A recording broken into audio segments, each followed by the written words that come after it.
We're recording, Genshin? Yes. Thank you. Somebody must have hit it already. Oh, Roshi June probably. Yeah, I'll double, you might, I'll double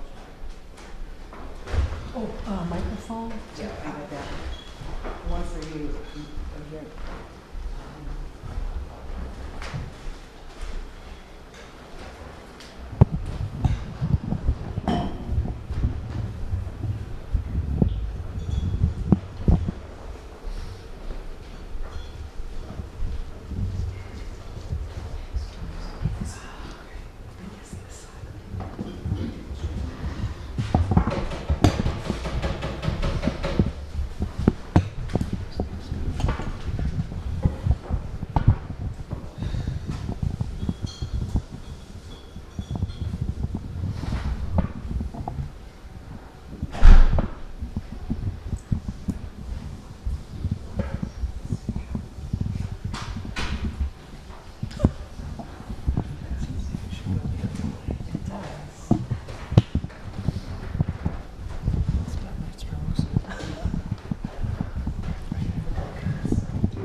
Can you hear me online?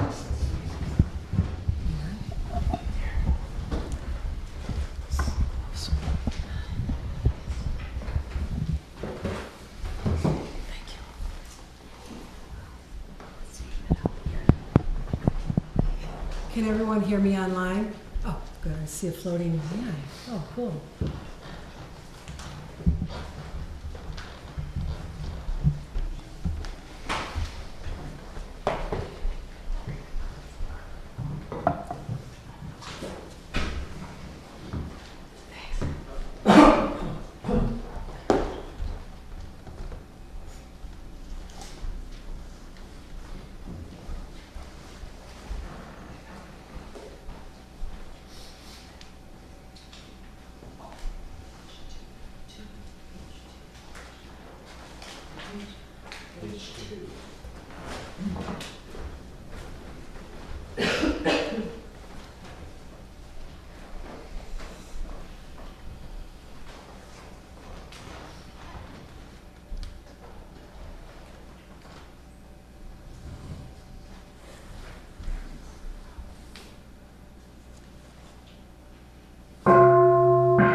So wonderful that we're all here together.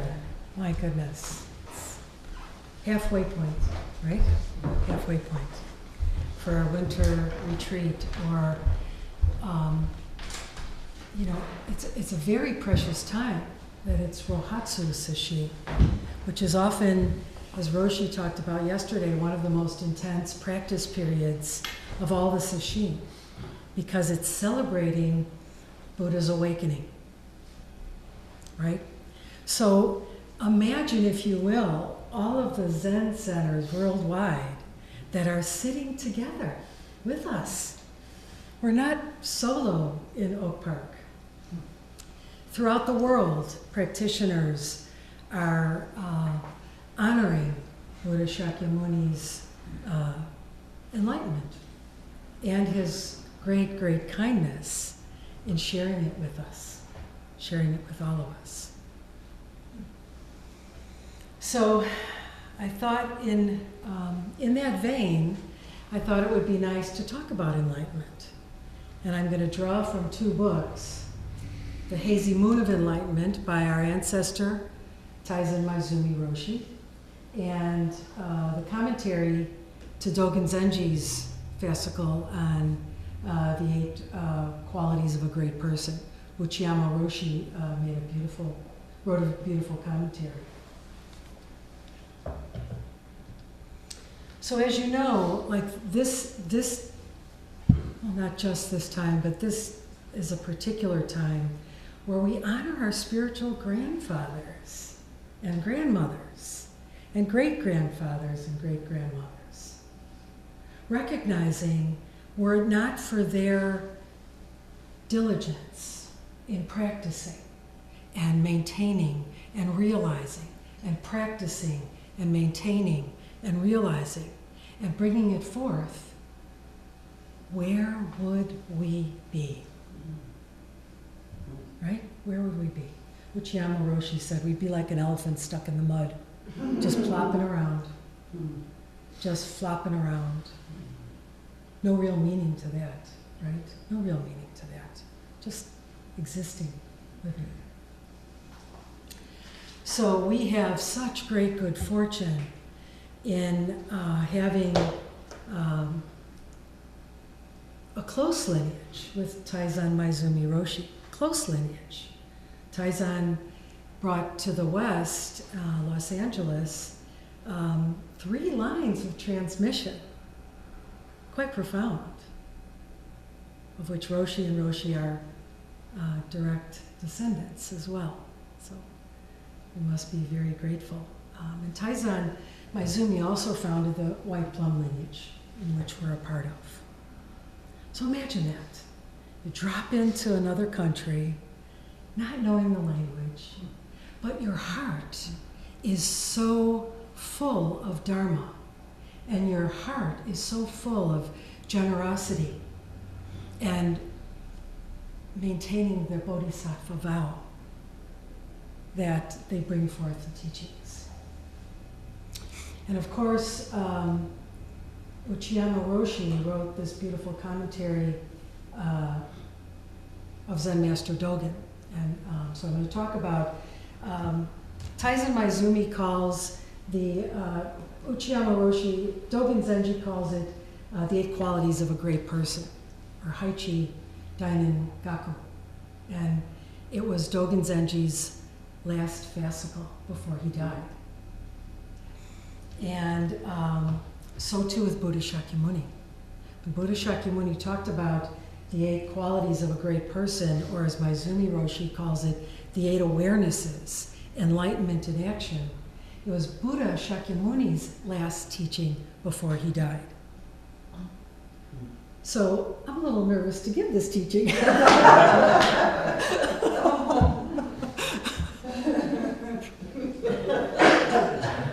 I won't do it the same justice as Taizen Maizumi Roshi, so I can relax, I guess. But it's quite profound and quite precious for us. So I don't know if you're all familiar with Taizen Maizumi's practice books on Zen. This is the 3rd trilogy. It's a trilogy. It's called, the first 2 are called On Zen Practice Part 1, On Zen Practice Part 2. On Zen Practice Part 1 is the nuts and bolts of Zen practice from Taizen Maizumi Roshi. So the forms of our practice, the rituals, the bows, the meanings, the significance, sitting zazen, the posture, Very nuts and bolts, very precise. It is truly a how-to manual. If you wonder sometimes, well, how do I do this? Am I sitting correctly? What's going on? On Zen practice, part 1. And part 2 is a little bit, it's more of essays. And then Maizumi brought us part 3, the Hazy Moon of Enlightenment, where along with Bernie Glassman, writes about enlightenment and delusion. This is it. This is it.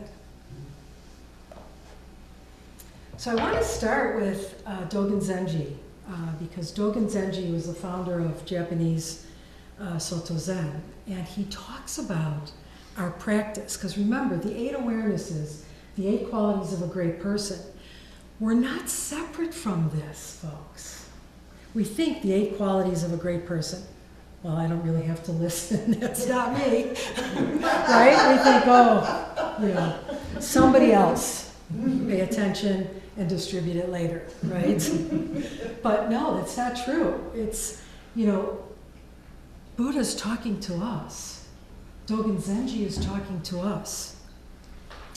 Every time Buddha, Shakyamuni, or any of the Buddhist Zen teachers call out monks, it's to you, to all of us.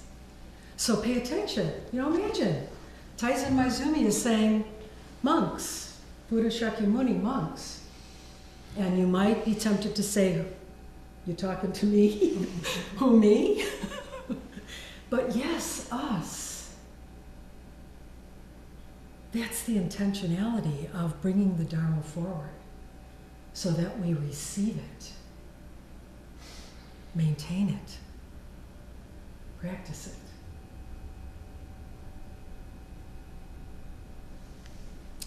So Dogen Zenji talked about, and I'm going to talk about the very practical applications. As Taizen Maizumi said, the 8 awarenesses is enlightenment in action. It's how we actualize our practice for awakening. It's not some far-off, esoteric teaching that's only available to a few. All you have to do is want it, practice it, realize it, and maintain it. That's all. It's that simple. Tongue in cheek. So Dogen Zenji actually brought forth a parallel teaching to the 8 awarenesses, enlightenment in action, that he described our practice as a spiral of 4 phases. And it's not a linear progression. It's a spiral because we can enter each phase, as well as the 8 awarenesses that I'm going to go into, feeds off each other and encourages the development of each one. So the first phase that Dogen talked about was raising the Bodhi mind. If we're truly interested in being a sincere practitioner of the Dharma, of Zen, Dogen talks about raising the Bodhi mind, the desire for enlightenment, the desire to awaken, the desire to be free from self-preoccupation and selfish concern and, bless you, selfish concern, and to truly feel on fire with that desire to awaken. It'll look differently for each of us, right? But we get to decide what that looks like, what we want it to look like.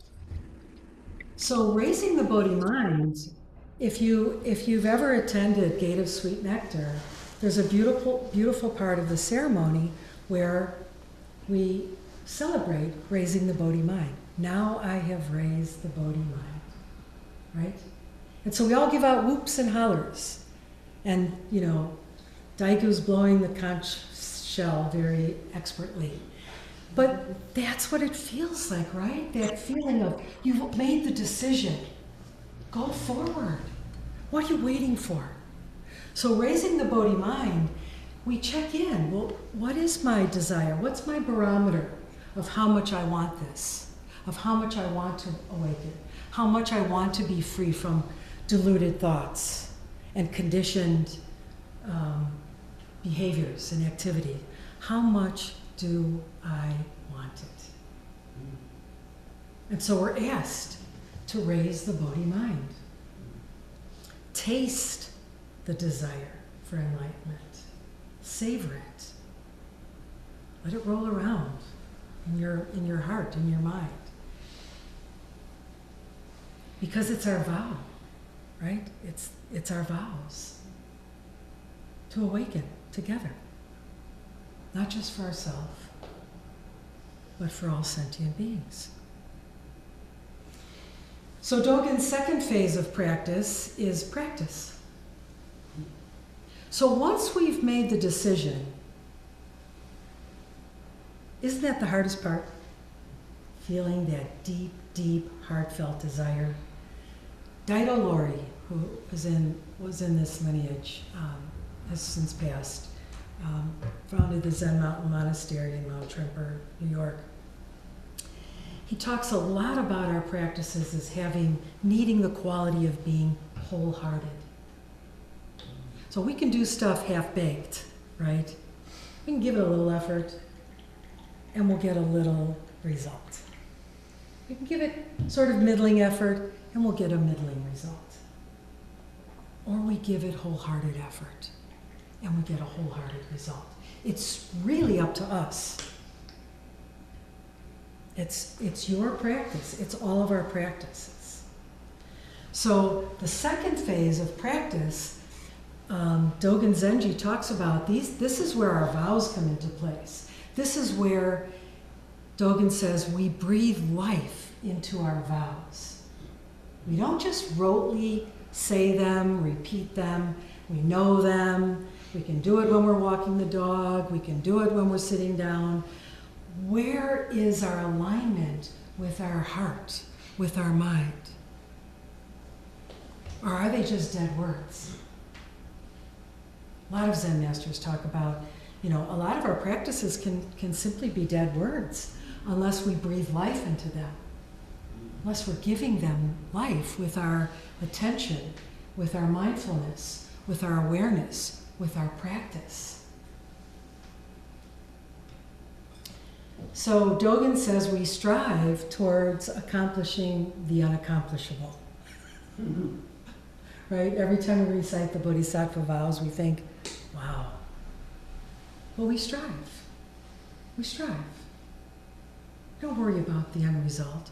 We strive right here, right now, doing our best. Then the third phase that Dogen talks about is realization. So raising the Bodhi mind, we practice, and then realization, Dogen says, with strong vows and determination and a steady, consistent practice, it results in true wisdom and understanding. So if you're ever wondering, we know this, the two wings of the bird in our practice, compassion practices, wisdom practices. And if you're wondering, well, how do I do that? How do I practice that? What do I do? With strong vows and determination, Dogen says, steady, consistent practice, it results in true wisdom. Wisdom arises. We don't have the gaining idea, I'm going to sit through Sesshin, and at the end, on Sunday, bang, that's it. No. Steady, consistent. That's why it's a spiral effect of these 4 phases. It's not a linear progression. So we just pay attention. What's the quality of my mind? What's the quality of my heart? What's the quality of my practice? And we make adjustments, and we tweak it. And then the 4th phase, Dogen reminds us, is nirvana. Being free from worldly cravings and attachments. But Dogen says it's letting go of what we have realized and practice again and practice again. So we don't get to this end point and think, nirvana, bliss, that's it, I'm done. No, it's continuous practice. Dogen says it's endless practice. Endless. Until the day we die, right? Hopefully we can practice on the day we die. Write our death poem and that's it. If we have the wherewithal. But how many people have a death of that nature, right? So we have now. We have mental and physical faculties. We have encountered the Dharma, incomparably profound. What's holding you back? We need to ask ourselves this question. What holds me back? What are my challenges? So the spiral is endless, the practice is endless. Dogen Zenji said, what starts to differ is the depth and breadth of the realizations, of the way that wisdom arises. So we just keep at it. Boy, could that not be clearer? Raising the Bodhi mind, practicing, realizing, attaining nirvana.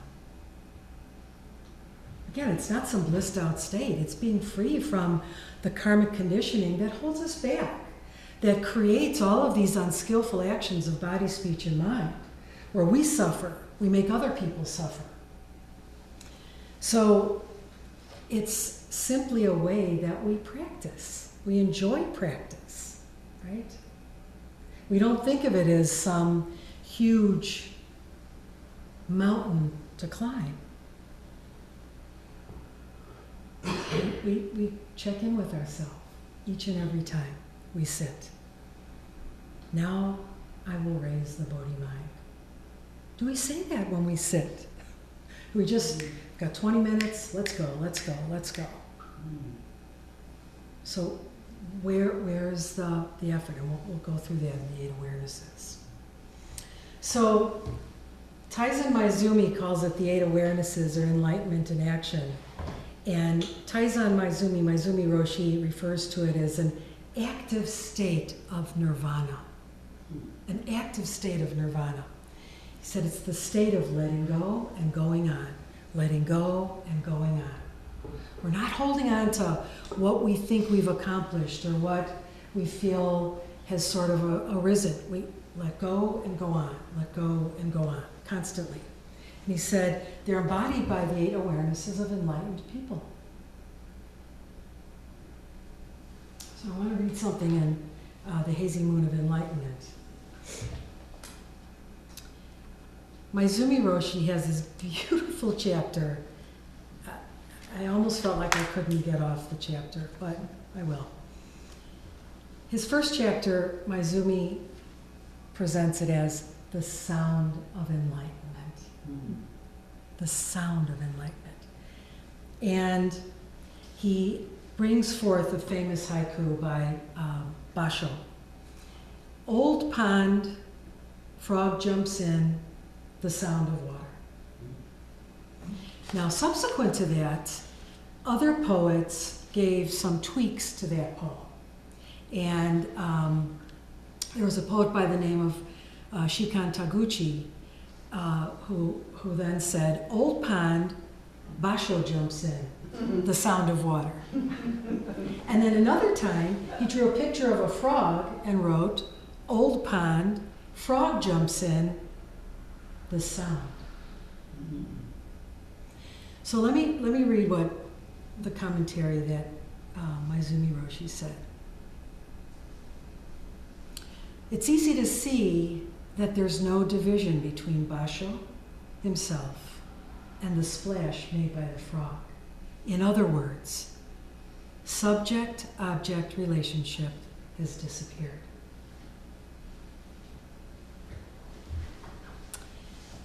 The sound, the poet that said, old pond, frog jumps in, the sound, Sengai Taguchi is not just expressing one particular sound, but he's manifesting himself as the sound of everything, the form of everything, the color of everything. So Maizumi Roshi said, Buddhism is the teaching of awakening, the way of enlightenment. And enlightenment is the realization of the unity and harmony of ourselves and externals. Maizumi said, it is the way of awakening from a bad dream in which we separate ourselves from everything and everybody, creating all kinds of problems and difficulties. In short, enlightenment is realizing this sound. The sound of oneself, the sound of one's true nature. Is that a beautiful way to think about it?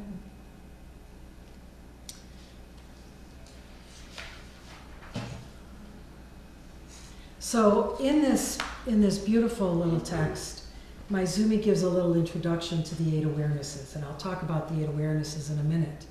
But the 8 awarenesses are similar to Dogen's 4 phases. And the 8 awarenesses share similarity with our precepts. The 8 awarenesses share similarity with the Eightfold Path. So you can see it's this spiral.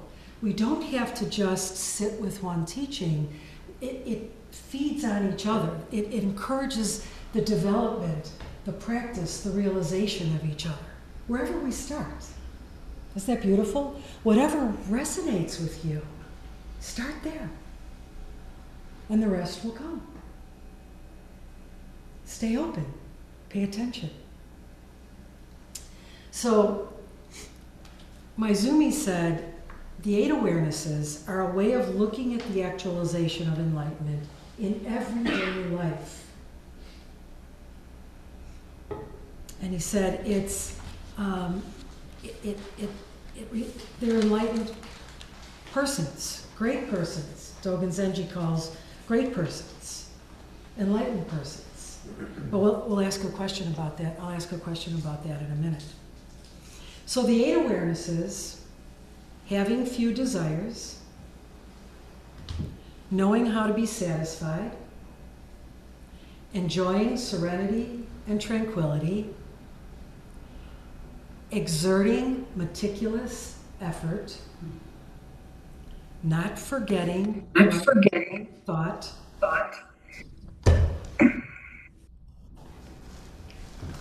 practicing samadhi, cultivating wisdom, and avoiding idle talk. Those are the 8 awarenesses. I'll go through those in just a minute.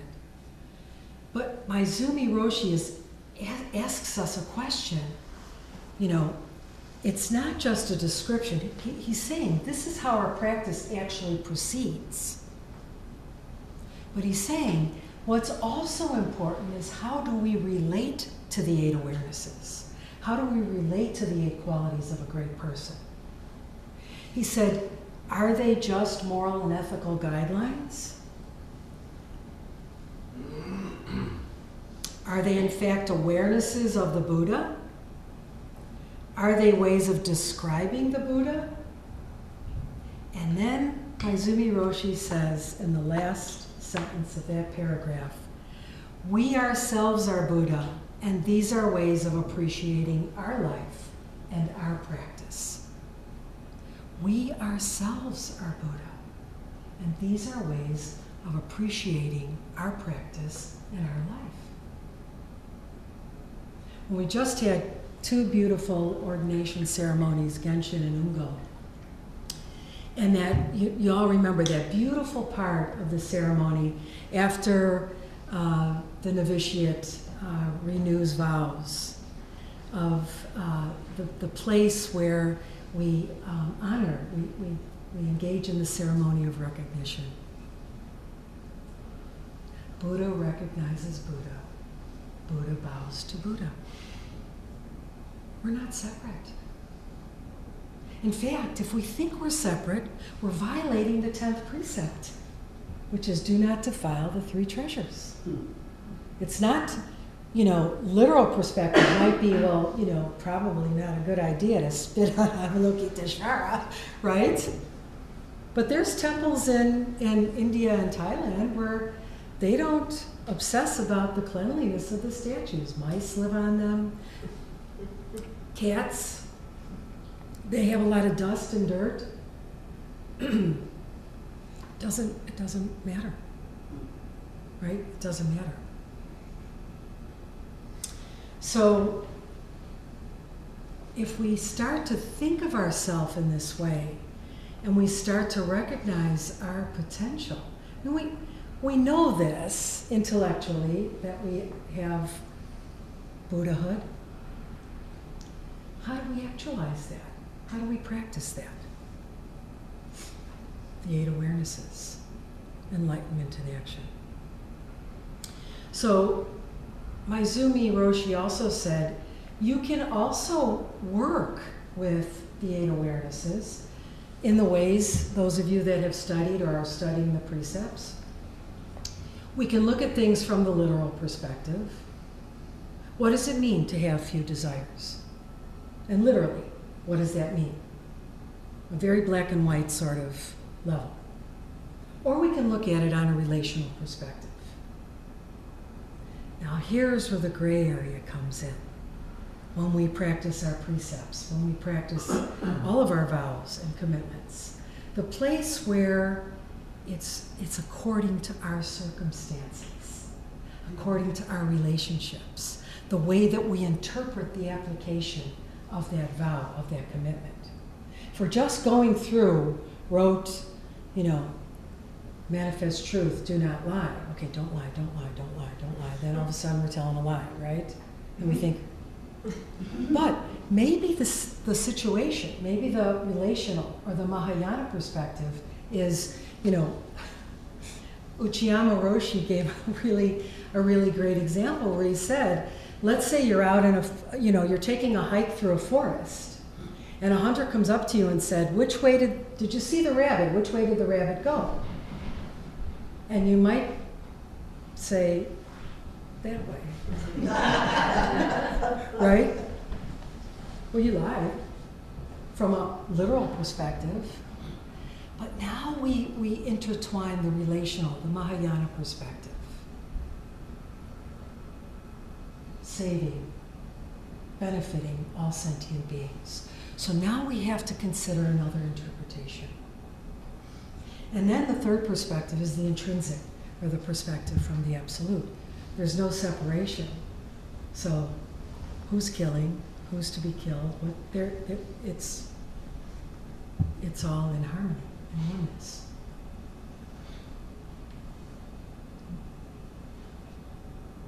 So let's take a look at the 8 awarenesses. And I'm kind of combining a little bit of Maizumi Roshi's and Dogen Zenji's. They're very, very similar.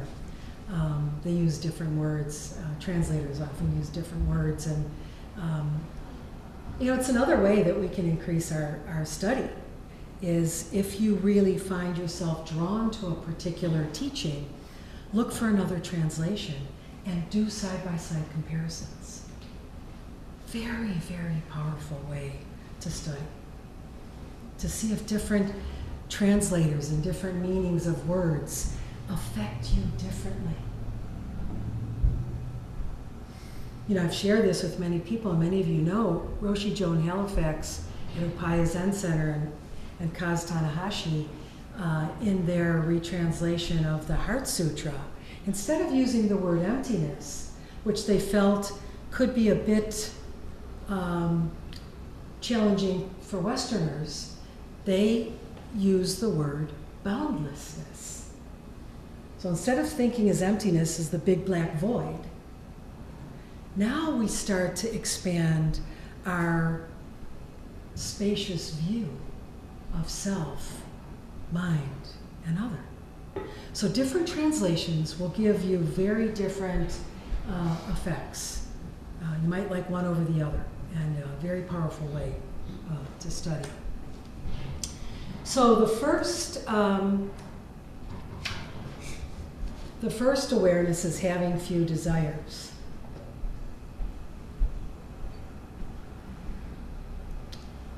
What more is there to say? Right? But there's a lot more. So Dogen Maizumi frames it as not wildly chasing what arises through our senses. Our senses stimulate desire. Think about that. You smell something, kind of wondering what Tenzo cooked for lunch, and you're wondering even more because it smells really good and it's very appealing to you.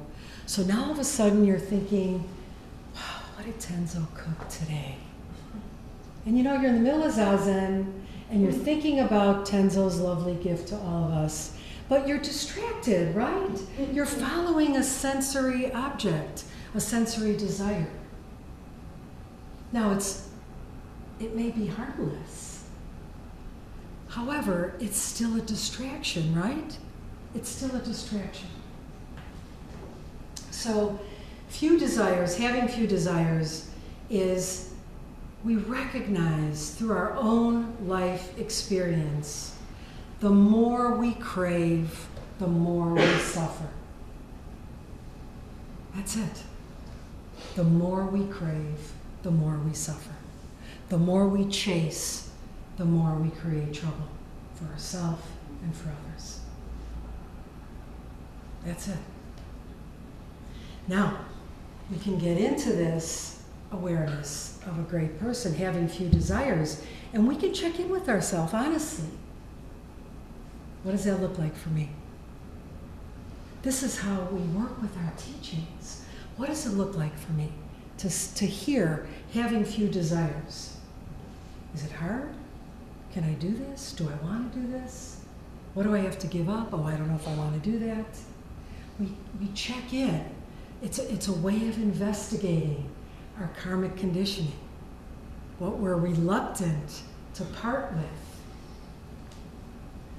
what we push back strongly. So this first awareness, having few desires, is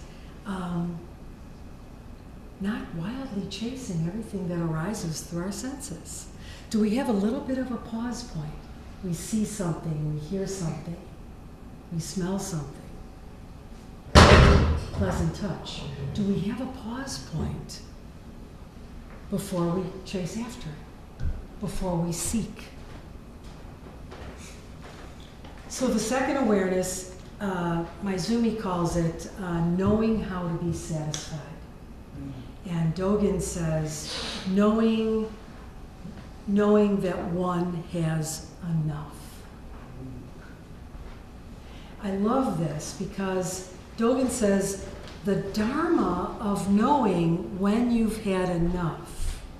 He calls it the Dharma of knowing when you've had enough is where you will find the greatest wealth and happiness and peace.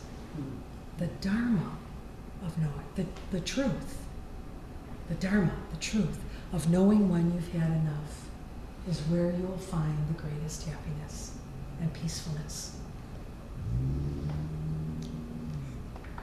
And Maizumi says it's the practice of contentment, right?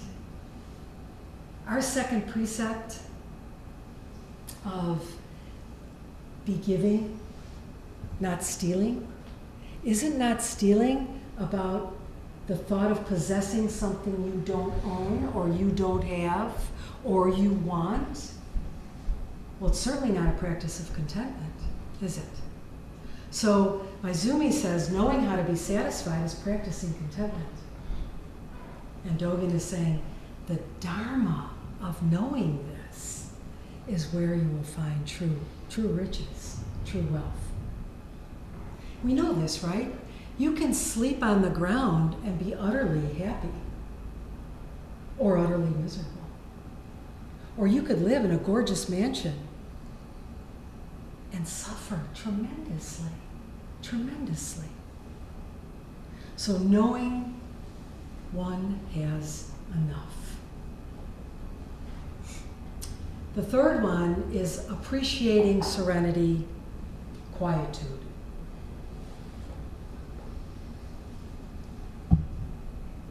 And I'm appreciating that in this retreat.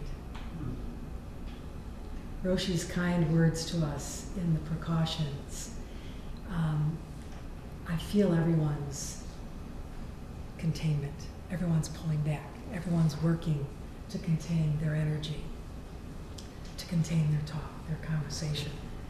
And this awareness is enjoying our peace of mind, enjoying solitude, enjoying quietude, not rushing to fill it up with something, to distract ourselves from it, being bored. So it's, when we're in noisy places, we can feel some agitation or maybe some excitement, some confusion. So this third awareness is enjoying serenity and tranquility is also about not doing, non-doing, non-attachment, just being, just truly being in that moment. How long can we last? But it's a beautiful notion, isn't it? Enjoying our peace of mind. When we've cultivated it, enjoying it. The fourth one is, Izumi calls it, exerting meticulous effort. And Dogen refers to it as making diligent effort. This is the practice of virya, right? 6 paramitas. Effort, diligence, perseverance. The place where we're not tempted to quit. We're not going back. No looking back. No going back. Full speed ahead. So making diligent effort, Dogen says, we continually strive in all matters that are true and wholesome. So we can have diligent effort, right? In other things that are unwholesome, right? We might have habits or hobbies, or someone strives to be the, poker champion of the world and goes to Vegas, and I've never done this. I don't have personal experience. I don't know why it came to me. I guess maybe past life. I don't know. But we see that, striving continuously towards all that's true and wholesome is diligent effort. The places that we feel calm, peaceful, loving, compassionate. The next one is called, Izumi calls it not forgetting right thought. And Dogen says, not losing sight of true Dharma. So, not losing sight of true Dharma is maintaining the view of ourselves as the three treasures.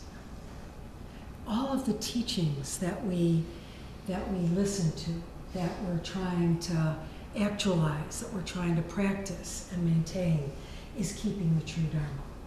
Practicing and maintaining. And relying on the true Dharma. Do you know that that's one of the patience, one of the aspects of patience that the Tibetans put forth? When you're trying to counter anger, if you have a strong tendency towards anger and aggression, there's very discrete practices. We think, well, I've got to be more patient. But the Tibetan practices actually break it down. The patience of not retaliating. Hold yourself back. And the patience of definitely thinking about Dharma. The patience of definitely thinking about Dharma. Why would you turn anywhere else? You have the antidotes. You have the recipes. You have all that you need. Why would you turn anywhere else? So not losing sight of true Dharma, we remember incomparably profound. And it's landed in our, literally, it's landed in our lap, right? It really has. In languages we can understand. We receive teachings in ways that feel understandable and clear. Not losing sight of the true Dharma. Maintaining and practicing, maintaining and practicing. The next one, Maizumi, it's number 6, practicing samadhi. And Dogen calls it concentrating on settling in dhyana. Zazen. Zazen. Zazen. Zazen.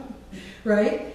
You know, if Dogen says if you wish to settle the confusion in your mind, in your heart, zazen, sit quietly and know the rise and fall of worldly phenomena. Isn't that beautiful? Our zazen practice, sit quietly and observe the rise and fall of worldly phenomena going on inside. And let it go.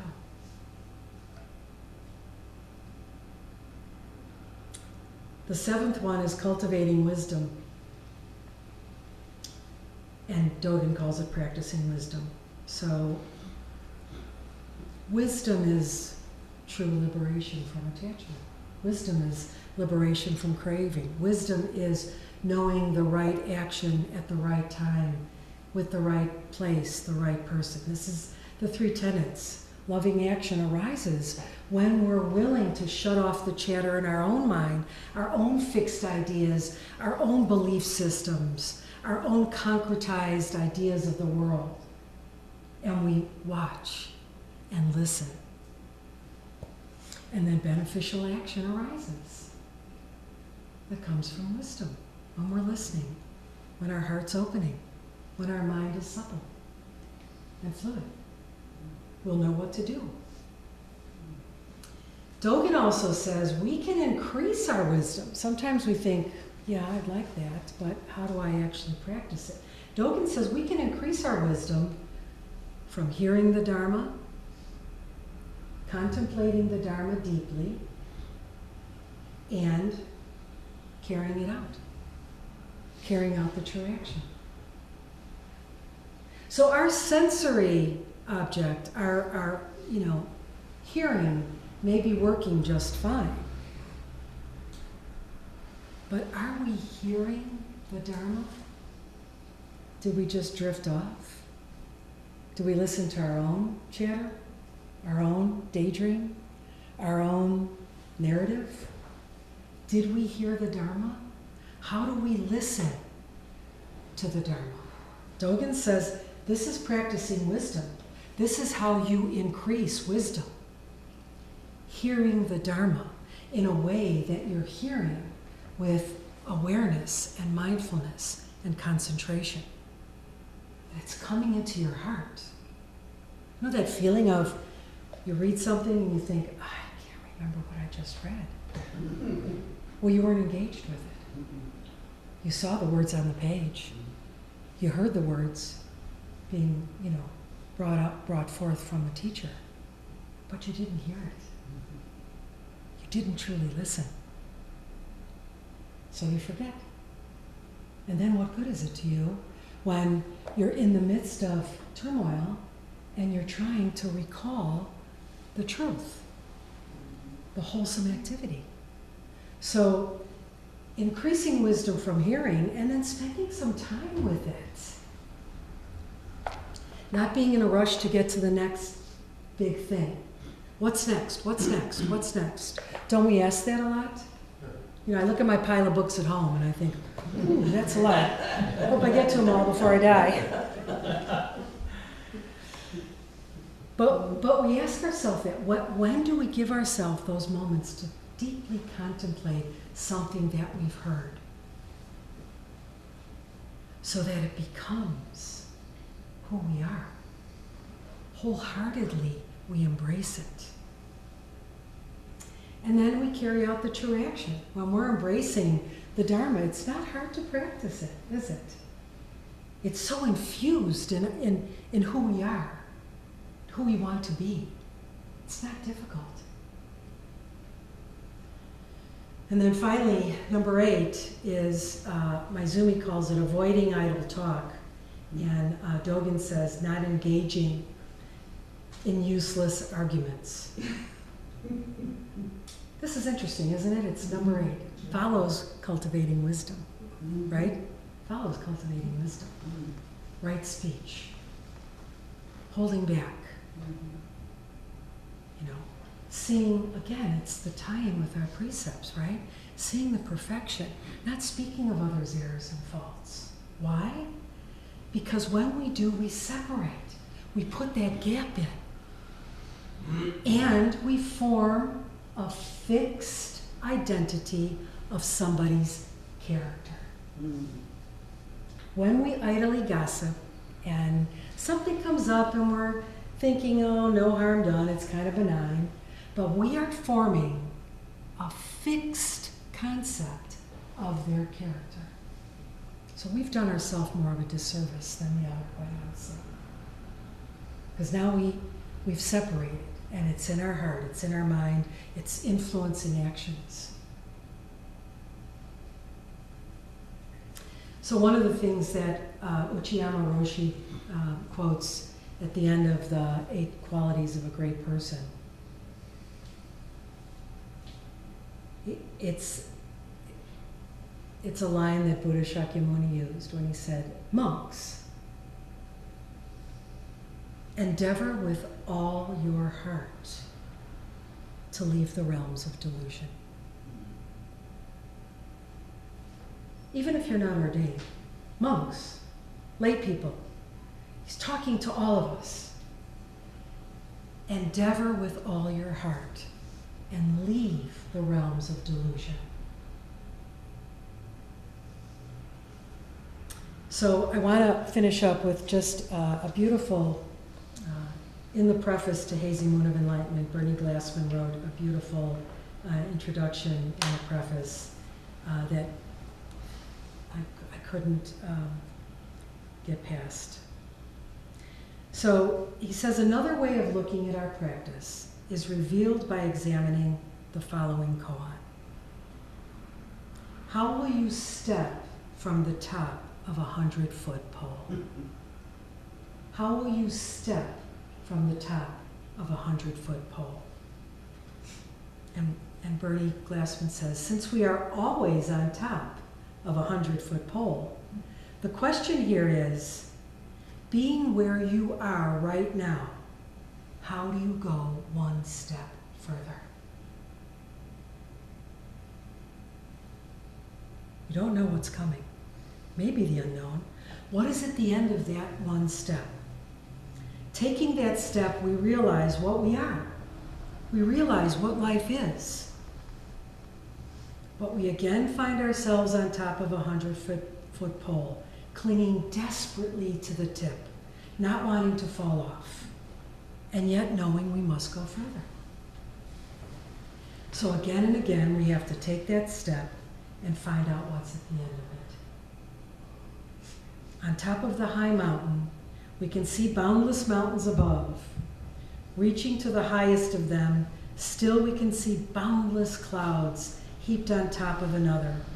And beyond that, the vast and empty sky endlessly expanding. Let's take those steps together and accomplish the way with all beings. Thank you. So I left a little time. No, that's not my forte, to leave time at the end.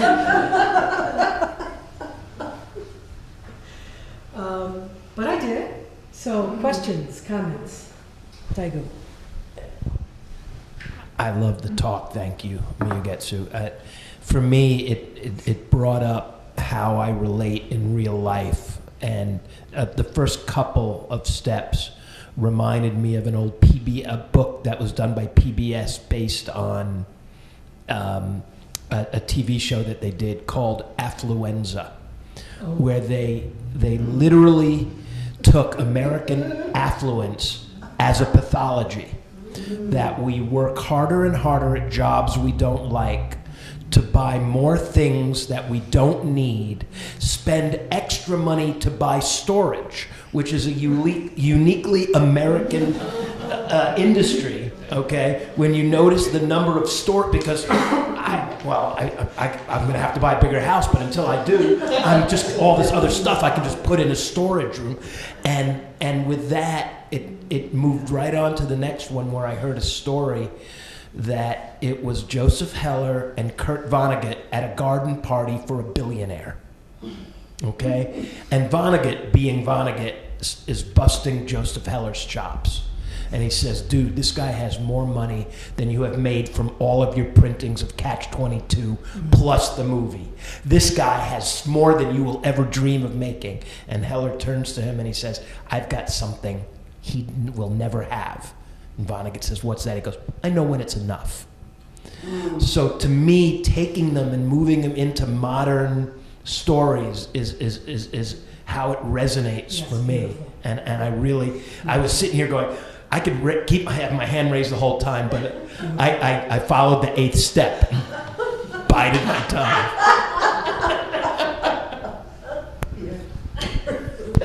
Thank you, Diane. Thank you. Delightful. Thank you so much. This is the perfect talk for me on Wednesday. Yeah. When it's all judgy, it's all yuck, and can I just go home? No, in the diligence, here I am today making all these mistakes and saying, well, I was still very diligent and just not good. But judging, and that sense of you just keep coming back, and you just keep coming back, and you just keep coming back, and it's different each time. Yes. And there was a part of me today that said, woman, you've been doing this for 20 years. What's the matter with you? With every little thing today. And luckily not noticing any irritations, because that's often what I do on Wednesdays, is notice everybody else and get irritated. So it's just like, thank you so much for this on Yucky Wednesday, because now it's a different Wednesday. Awesome. So thank you.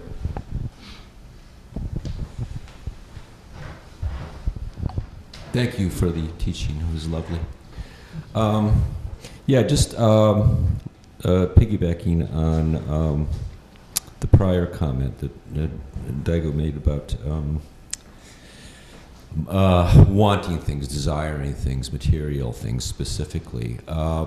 Just watching the activity around here during Sesshin, caring for the materiality and the physical nature of the temple, the Dharma hall, the preparation of meals, the rituals, that frame those, is quite a revelation for me, and it gives me some thoughts about American materiality, which actually represents a certain contempt of the material world. It represents an unconscious hatred of the limitation of materiality, which says no to us constantly. It's a limit, and we revolt against it. Which is why we want to go to. I've heard someone on PBS, speaking of PBS, heard someone on PBS from the Harvard Business School talking about how exciting it's going to be that we can now possibly mine asteroids, and what a great resource that is. He said, 30 years ago, people thought that was crazy talk, but now we're going to do it. So in other words, I think that watching everyone's careful attention and trying myself to be practicing attention to the moment, mopping the floors, not leaving water drops around the sink, cleaning the mirrors, you know, and wondering, well, what does it mean that I skipped over a spot, you know? Is that some attempt to get out of the material world? Perhaps. Perhaps, yeah. Is it a revolt against limitation, which is an attempt to kind of, put oneself, myself, I'll use it as an example, over and against being with a capital B. And I'm thinking too about the etymology of the word material, which is in Latin mater, or mother. We talk about Mother Earth, which then, is something that we can learn to embrace rather than despise. And I do think, not to wax too political here, but I do think that much of American capitalism, particularly American capitalism, represents a revolt against this maternal principle, against the notion of the material world, the mater, our source, in which we live and move and have our being. Even St. Paul, who wrote that, recognized that. Well, good questions to ask yourself. Good questions. I think, when we're moving about our world and we have those feelings of it shouldn't be this way or that way, we're always adding or subtracting. We're always looking for ways to add on, to get rid of. And I think asking ourselves those really profound questions that come up is what we often talk about as the mirror of Dharma. So we get to peek inside our own psyche and our own karmic conditioning to say, oh my, that's really activating for me, or that's really important to me, or that's something that feels very necessary. And it can show us places in our mind and heart where we might still be a little stuck, right? We're always looking to see where we're stuck so we can eliminate it, extinguish it, move beyond it. But thank you, Garth, for sharing that. Okay.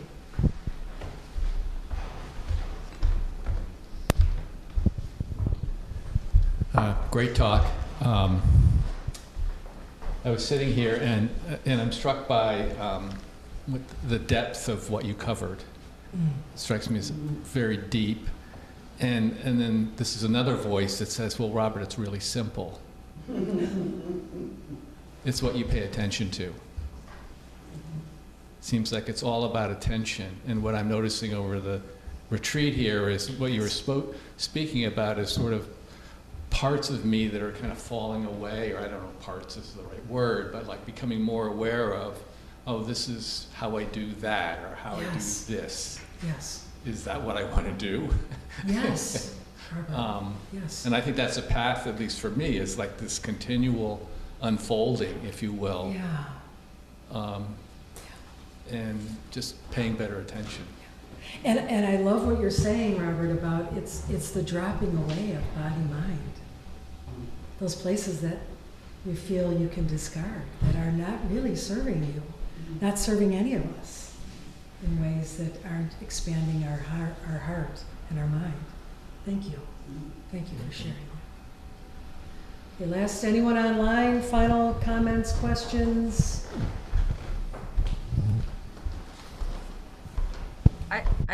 I don't know if anyone, can you hear me? I have a question. Yes, Hi. yes. Thank you so much for your talk.